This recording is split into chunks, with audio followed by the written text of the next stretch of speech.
Thank you, Honourable Speaker. Manitoba's research community plays a vital role in everything from public health to climate resilience and technological innovation. Over the last decade, due to stagnant budgets, our province's brightest scientists are feeling overlooked and underfunded.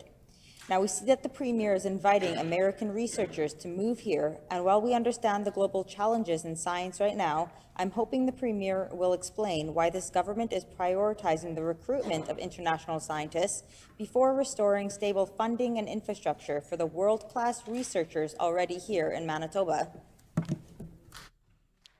The Honourable Minister of Health, Seniors and Long-Term Care. I really love that question, I have to say, from the member for Tyndall Park. Research is foundational to us having a strong healthcare infrastructure, innovative opportunities to make sure Manitobans have the best healthcare outcomes. So when it comes to healthcare research, certainly our government recognizes that for 7.5 years under the previous failed PC administration, not only was that not invested in or prioritized, but it was cut in many, many different creative ways. We're taking a different approach. We are standing up some really wonderful research opportunities. One of the first things we did actually as a government was create a fellowship chair at the University of Manitoba for HIV research, which has been filled, and that work is actively being done. We know there's much more to do. We look forward to doing it and making those investments to the benefit of Manitobans. The Honourable Member for Tyndall Park on a supplementary question. Thank you, Honourable Speaker. Strong research requires infrastructure, grant programs, and long-term investment. An open letter from Canadian researchers earlier this month made it very clear that while Canada should welcome displaced American scientists, we are not yet ready to fully support them without immediate investment. Manitoba scientists have said the same, that without better lab space, more grant opportunities, and a sustainable funding model, researchers won't stay. Can the government explain what concrete steps they are taking to ensure that we have the capacity to support incoming researchers while also addressing the present needs of the research professionals already here in Manitoba?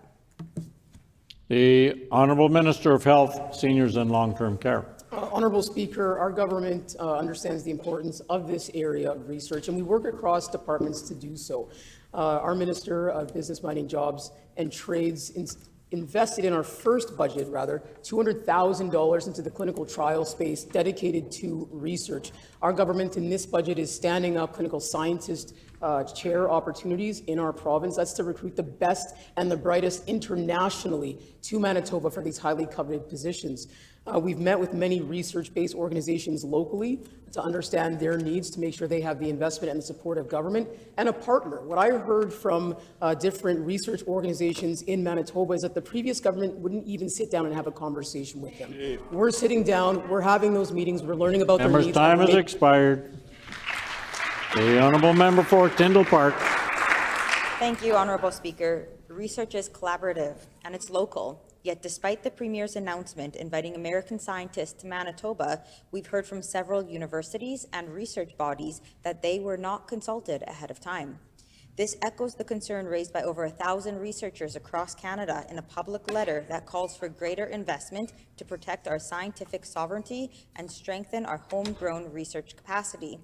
Did this government consult with any of Manitoba's research leaders before launching this initiative? The Honourable Minister of Health, Seniors and Long-Term Care. We've been meeting with these research organizations since our government came into office, Honourable Speaker.